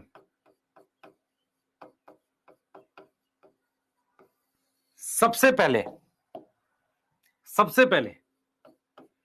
ये लेयर कौन सी है? स्पोरोजिनस टिश्यू, इससे पॉलन ग्रेन बनते हैं। तो ये क्या करती है? नरिशमेंट देती है। ये क्या देगी? Provide nourishment, nourishment to developing pollen. आप में से कितने बच्चों को यह याद है कि यार जो ब्रायोफाइट था उसमें गेमेटोफाइट ग्रीन था, यहां गेमेटोफाइट का नाम पॉलन ग्रेन है। गेमेटोफाइट एक मल्टी सेलुलर स्ट्रक्चर है जो डिपेंडेंट है, एंथर के अंदर है। तो क्या उसे खाने की जरूरत होगी? हाँ होगी। तो जब डेवलपिंग पॉलन पॉलन डेवलप कर रहा था, वहां पर नरिशमेंट देने का काम किसका था? टेपेटम का।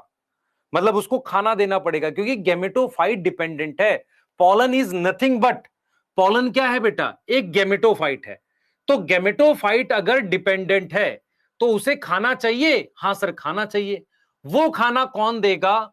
वो खाना देगा कौन? वो खाना कौन देगा बेटा? टेपेटम देगी। तो टेपेटम वाली जो ये लेयर है जिसे हम टेपेटम कह रहे हैं, जब स्पोरोजिनस टिश्यू से पॉलन बनता है तो ये उसको क्या देती है? नरिशमेंट देती है। ठीक है, मैं 2-3 रोल लिख रहा हूं, इनको समझाऊंगा।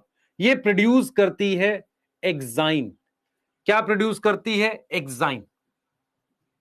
एग्जाइम। एग्जाइम में कौन सा केमिकल? स्पोरोपोलेनिन। तीसरा sticky material. Sticky material around pollen, जिसका नाम है पॉलन किट। जिसका नाम क्या है? Pollen kit. पॉलन किट नाम है, किट किट किट। किसके लिए? इंसेक्ट पॉलिनेशन के लिए। इंसेक्ट के पैर में जो चीज चिपकती है वो केमिकल भी टेपिटम बनाती है। और एक रोल और लिख सकता हूं, प्रोड्यूस कैलेज एंजाइम। अब ये कैलेज एंजाइम क्या है, इसके लिए मुझे आपको थोड़ा सा कुछ चीजें सिखानी पड़ेंगी, समझानी पड़ेंगी। बहुत ध्यान से समझेंगे तो चीजें आपके लिए क्लियर हो जाएंगी। मैं इस रोल को एक्सप्लेन करने जा रहा हूं जो यहां लिखे हैं, सही है, उनको एक्सप्लेन करने जा रहा हूं। इसका मतलब आप बी सी डी पॉइंट नहीं पूछ सकते मेरे से, पहले वेट करो, मैं पूरा समझा दूं तो आपको चीजें आ जाएंगी। ठीक है, आ जाएंगी। 1 मिनट देख लो, इधर देख बेटा। मेरे पास ये सेल्स हैं, इनका नाम स्पोरोजिनस टिश्यू है। इन सेल्स का नाम क्या है? Sporogenous tissue. कौन बच्चा बताएगा स्पोरोजिनस टिश्यू हैप्लॉइड है कि डिप्लॉइड है? पता भाई, स्पोरोजिनस टिश्यू हैप्लॉइड है कि डिप्लॉइड है? सर डिप्लॉइड है। यस। क्या इनके बीच में कनेक्शन होना चाहिए? हां सर, इनके बीच में कनेक्शन होते हैं प्लाज्मोडेस्माटा की, आपस में बात करते हैं। बात क्यों करते हैं? क्योंकि बात इसलिए करते हैं बेटा, क्योंकि इन सबको साथ में कुछ डेवलप करना होता है। ये आपस में कनेक्शंस होते हैं, इसे प्लाज्मोडेस्माटा कनेक्शन कहते हैं। तो हम क्या चाहते हैं? हम ये चाहते हैं कि इनके कनेक्शन टूट जाए। उसके लिए हम क्या करेंगे?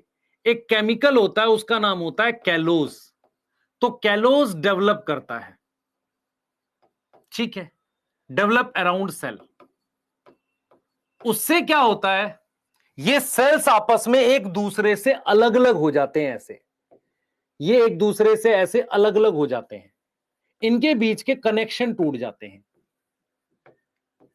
अलग अलग हो गए, क्योंकि इनके बाहर मैंने एक केमिकल डिपॉजिट करवा दिया, उसका नाम कैलोज है, जिसकी वजह से इनके बाहर इनका क्या टूट गया? इनका कनेक्शन टूट गया। क्या टूट गया? कनेक्शन टूट गया। तो ये मैंने क्या किया, मेरी बात सुने ध्यान से, मैंने ये केमिकल लगा दिया कैलोज। मैं फिर रिपीट कर रहा हूं, सेल्स के बीच में आपस में कनेक्शन था, उसको तोड़ने के लिए उसके सेल के चारों तरफ मैंने एक कार्बोहाइड्रेट लगा दिया, उसका नाम कैलोज है। क्या नाम है? कैलोज। अब इस सेल का नाम, इस हर एक सेल का नाम आप रख दो पॉलन मदर सेल। क्या नाम रखोगे? Pollen mother cell. इसकी मियोसिस हो सकती है। इसकी क्या हो सकती है? मियोसिस। मैं फिर रिपीट कर रहा हूं, स्पोरोजिनस टिश्यू में 200 सेल हैं, हर सेल की मियोसिस हो सकती है। तो हर एक सेल पॉलन मदर सेल है। पॉलन मदर सेल वो सेल होता है जिसके बाहर कैलोज आ जाए और वो अलग हो जाए मियोसिस करने के लिए। नाउ हमारे पास क्या होगा? मियोसिस होगी किसमें? Meiosis occur in pollen mother cell. TMC की फुल फॉर्म क्या है? Pollen mother cell. Yes, meiosis होगी। मान लो एक सेल की मैंने मियोसिस कर दी, तो मुझे बता पॉलन मदर सेल हैप्लॉइड है कि डिप्लॉइड है? सर डिप्लॉइड है। मियोसिस करने के बाद इस सेल में, ये वाला सेल मैं ले लेता हूं, इससे 4 मेरे पास क्या बन जाएंगे? स्पोर। 4 क्या बन गए? स्पोर बन गए। मेरी बात सुनो, 4 क्या बन गए? Haploid spore. और ये स्पोर छोटे हैं साइज में, इन्हें हमने नाम दिया माइक्रोस्पोर। क्या नाम दिया? माइक्रोस्पोर। पर खास बात क्या है, वो जो कैलोज था ना, वो अभी भी इन्हें सराउंड कर रहा होगा। मैं ये चाहता हूं कि ये जो कैलोज है, ये कैलोज डाइजेस्ट हो जाए। कैलोज केमिकल है। अब क्या होगा? टेपिटम एंजाइम रिलीज करेगा कैलेज।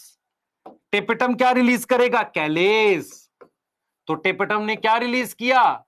रिलीज कर देगा कैलेज। कैलेज क्या है? एंजाइम कैलोज को डाइजेस्ट करेगा। जैसे प्रोटीन को डाइजेस्ट करता प्रोटीएज, उससे क्या हो जाएंगे, ये सारे सेल अलग अलग हो जाएंगे। तो ये क्या है बेटा, ये हैप्लॉइड हैं, ये वाले सेल हैप्लॉइड हैं, क्योंकि किसके बाद बने, मियोसिस के। यस, अब ये सेल अलग अलग हो गए। हर एक सेल, ईच सेल किसमें डेवलप होगा, डेवलप इनटू पोलन। ऐसे ये देख, हर एक सेल इस तरीके से पोलन ग्रेन बनाएगा। ऐसे 4 मान लो मैंने पोलन बना दिया, ऐसे इस तरीके से पोलन बनाएगा। ठीक है, ये इसकी, इधर देख बेटा, ये ऐसे, और यहां पर बाहर एक लेयर बन गई है, ये इस तरीके से क्या बन जाएगा, पोलन बन जाएगा। ये पोलन बन गया। मेरी बात ध्यान से सुनियो, ये क्या है सर, ये प्लाज्मा मेम्ब्रेन है। ये क्या है, प्लाज्मा मेम्ब्रेन है। यस, ये क्या है, इसको इंटाइन कहते हैं। यस, इसको कहते हैं एक्साइन। तो टेपेटम ने 2 चीजें बनाई थी, एक कैलेज एंजाइम इसको तोड़ने के लिए ताकि ये सेल अलग हो सके, और दूसरा जो ये एक्साइन है ना, इसका केमिकल भी किसने बनाया, टेपेटम ने। और ये क्या बन गया बेटा, ये पोलन बन गया। पोलन का एक और नाम क्या है, मेल गैमेटोफाइट। क्या नाम है बेटा, मेल गैमेटोफाइट। देख फिर से मैंने यहां क्या लिखा है, मैंने लिखा है ये नरिशमेंट देगा डेवलपिंग पोलन को। तो डेवलपिंग पोलन को जो भी एंजाइम और जो भी ये परत वगैरह, लेयर वगैरह चाहिए, ये एंजाइम, ये टेपेटम बनाता है। टेपेटम क्या प्रोड्यूस करता है, एक ऐसा केमिकल जो पोलन ग्रेन के चारों तरफ हो, जिससे वो पैर पे चिपक सके। उसके अलावा वो क्या बनाता है, एक्साइन बनाता है और कैलेज एंजाइम बनाता है। आया कुछ समझ में, बोल बेटा, आया कुछ समझ में। कैलेज एंड, मेरी बात समझ, मेरी तरफ देख ध्यान से, ये खूब सारे सेल हैं, ये स्पोरोजिनस टिश्यू, ये आपस में ऐसे चिपके चिपके से है। इनको आपस में अलग करने के लिए मैंने क्या किया, कैलोज लगा दिया। अब ये अलग हो गए। हर एक सेल पोलन मदर सेल है, इसकी मियोसिस करके 4 सेल बनाऊंगा। वो चारों सेल क्या है, माइक्रोस्पोर है, पर उसके बाहर एक परत है ना कैलोज की, उसको डाइजेस्ट करूंगा तभी तो अलग अलग पोलन बनेंगे। अब जब अलग अलग पोलन मैंने बनाया, अलग अलग पोलन बनाया, each cell develop into pollen. हर एक सेल किसमें डेवलप होगा, पोलन में, ये भी पोलन बनेगा। तो उसमें 3 परत है, प्लाज्मा मेम्ब्रेन, इंटाइन, एक्साइन। ये एक्साइन टेपेटम बनाता है। ये एक्साइन कौन बनाता है, टेपेटम। अब मुझे एक चीज बताओ, ये माइक्रोस्पोर क्या है, हैप्लॉइड है। तो ये कौन सी जनरेशन है, गैमेटोफिटिक।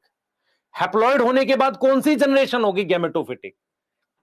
यस, बोलो, यस, यस, नोट कर जल्दी से बेटा। एनाटॉमी में जिसको कॉन्फिडेंस नहीं आया, एक बार नोट्स रिवाइज करके जो असाइनमेंट दिया है ना, उसको सॉल्व कर, अपने आप कॉन्फिडेंस आएगा।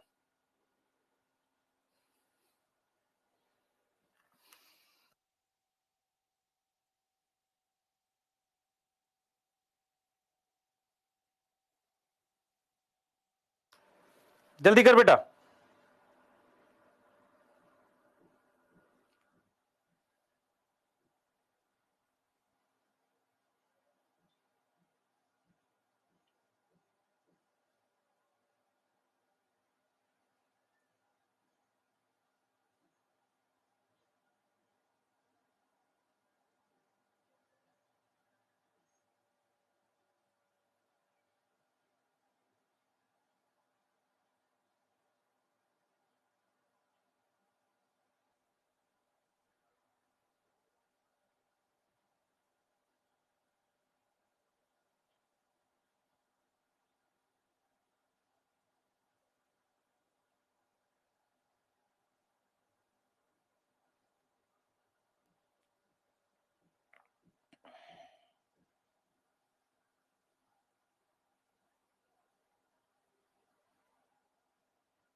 हो गया बेटा, ये वाला लिख लो जल्दी से, ये वाला लिख लो, जल्दी करो, जल्दी जल्दी, ये वाला लिख लो।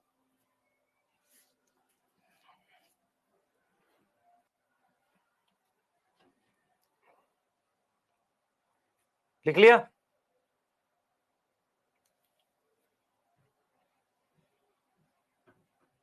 पॉलन किट समझ में आया है? इंसेक्ट के पैर में पॉलन चिपकता नहीं है, सारे प्लांट का नहीं चिपकता, विंड पॉलिनेशन वाला नहीं चिपकता। ये वाला और बना लो जल्दी से, फिर करते हैं आगे। प्रोटेक्शन वाला रॉन्ग है। क्या रॉन्ग है बच्चे? तीनों लेयर प्रोटेक्शन नहीं करती। अच्छा, लिखा तो है एनसीईआरटी में शायद, मैं तो वही पढ़ा रहा हूं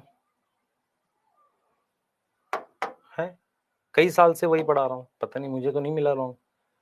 function of protection and help in dehiscence, ये लिखा हुआ। कौन सी outer three layer? Outer three layer कौन सी? Epidermis, endothelium, middle layers. Layers मतलब एक से ज्यादा है, ठीक है।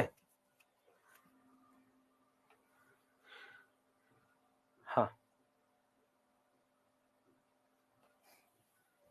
अच्छा मैंने टेपिटम लिख दिया तो उसको ठीक कर ले। अच्छा, तो इसको ठीक कर लेना बेटा, इसको ठीक कर ले। मैंने आउटर लेयर लिखा है ना, एपिडर्मिस, एंडोथीलियम, मिडल लेयर, किस में हेल्प करेगा? हाँ, वो लिखने की मिस्टेक है बच्चे। यस, हाँ ठीक है, नोट कर लो, इतना ही पढ़ेंगे, कल पढ़ेंगे। हाँ इतना लिख लो, कल पढ़ेंगे, अब थक गया मैं आज, कल करते हैं। और कल थोड़ी देर तक पढ़ेंगे, कितनी देर तक पढ़ेंगे कल? 3:15 तक, ठीक है। हाँ ठीक है, डोपा मिलेगा आज नहीं, कल से, डोपा कल से मिलेगा इसका। आज आप एनाटॉमी सॉल्व करो पहले, आज सारे बच्चे एनाटॉमी सॉल्व करो, उसका सॉल्यूशन रिकॉर्ड करता हूं पहले मैं क्लास के बाद। यस, हाँ जो मैंने 103 क्वेश्चन दिया उसका सॉल्यूशन डलवा दूंगा। कहां पर आएगा? जहां पर आपके रिकॉर्डेड लेक्चर वाला ऑप्शन आता है वहां पर। हाँ, एनाटॉमी में डलवाऊंगा। यस, कुछ बात कर लो, मैं बात कर लेता हूं। मैं आपको एक चीज और बोलता हूं बेटा, मैं बार बार इस बात को बोल रहा हूं, बार बार। आप में से जो बच्चे टाइम वेस्ट कर रहे हैं, टेस्ट नहीं दे रहे हैं, उनके लिए प्रॉब्लम है। आपने अगर अभी तक टेस्ट सीरीज नहीं है, ले लो, वो आपके बेनिफिट की थी। मैं डायरेक्टली कभी नहीं बोलता, रीजन क्या है कि आप टेस्ट दे ही नहीं रहे हो। अगर दे रहे, मान लो आ, आपको देना चाहिए, हाँ देना चाहिए। दूसरी चीज क्या है कि बहुत सारे बच्चे बहुत सारे बैचेस परचेज करते हैं, उसकी जगह हमने जो इन्फिनिटी का ऑप्शन था वो भी कर सकते हो, ठीक है। तीसरी बात क्या है बेटा कि आपको क्या रहता है कि जब टाइम वेस्ट कर देते हो ना, मैं आपको बताता हूं मैं कैसे होता था। मान लो बोर्ड का एग्जाम आ गया, बोर्ड का एग्जाम दे रहे हैं आज, फिजिक्स के लिए मैंने रखे 8 दिन, 12th की बात बता रहा हूं कि 8 दिन में पूरी फिजिक्स एक बार रिवाइज कर लेनी है। बढ़िया रिवाइज कर रहे हैं, 6 दिन हो गए, 6 दिन में हमने मान लो 70% चैप्टर कर लिए। 7वें दिन में हमने लगभग पूरा सिलेबस हो गया, लेकिन उसको 2 बार रिवाइज करना था, तो 8वें दिन तक चला गया पूरा सिलेबस। फिर मन में आ रहा था यार, अगर काश 2 दिन मिल जाते, अगर काश 2 दिन मिल जाते तो मैं और ज्यादा कुछ कर लेता, ऐसा लगता है। ऐसे ही क्या होगा जब तुम नीट के लिए रिवाइज कर रहे होगे ना, आखिरी 1-2 महीने में तुम्हें लग रहा होगा काश 1 दिन और मिल जाता, काश 2 दिन 2 घंटे और मिल जाते। ये क्यों? क्योंकि तुम आज वेस्ट कर रहे हो, तुम उसकी वैल्यू नहीं समझ रहे। यस, तो अभी भी जब जैसे क्लास खत्म हुई है, इधर उधर नाचने गाने की बजाय चुपचाप खाना खाओ, रेस्ट करो, फिर से पढ़ो। ये लंबी लड़ाई है यार, ऐसे नहीं जीती जाएगी। हाँ, मेरी बात समझ में आ रही है? हाँ, ऐप में टेस्ट होगा बेटा, ऐप में आपके नॉर्मल टेस्ट चल रहे हैं, वो चलेंगे। मैंने आपको जो बताया, कल एक टेस्ट है 10 तारीख को जो, और फिर 24 का भी सिलेबस दे दिया। लेकिन अगर कोई ऑफलाइन टेस्ट सीरीज की प्रैक्टिस करना चाहता है, उसको लेना चाहिए, क्योंकि वो जिस लेवल पे हमने उसको मेहनत से बनाया, वो मतलब अलग ही काफी कोशिश की है उसके लिए, ठीक है। और वो आपके लिए बनाया, ठीक है। चलिए मिलते हैं, और वैसे भी हम 1-2 दिन में उसको बंद भी कर रहे हैं, मैं आपको बता रहा हूं। 1-2 दिन में जो अगर कुछ नया लेके नहीं आए तो अभी क्लोज कर देंगे, क्योंकि खत्म होने वाली है वो, ठीक है बेटा। क्योंकि हमने पैकेज बंद कर दिए, स्टडी मटेरियल मेरे ख्याल से अब स्टोर पे अवेलेबल नहीं है। जितने हमने प्रिंट कराए थे वो फिनिश हो गए, अब हमने वो बंद ही कर दिया, ठीक है। अब नेक्स्ट सेशन में उसको अपग्रेड कर रहे हैं, वो चेंजेस ला रहे हैं नए सिलेबस के अकॉर्डिंग, फिर करेंगे, ठीक है। बाय। यस, हाँ आज और कल ही, शायद कल के बाद हम एनबीटीएस क्लोज करें। हाँ, फेज 3 बेटा देखेंगे लाना है कि नहीं, लेकिन उससे पहले इसको क्लोज कर देंगे, और हो सकता है प्राइस इंक्रीज भी करें, ठीक है। यस।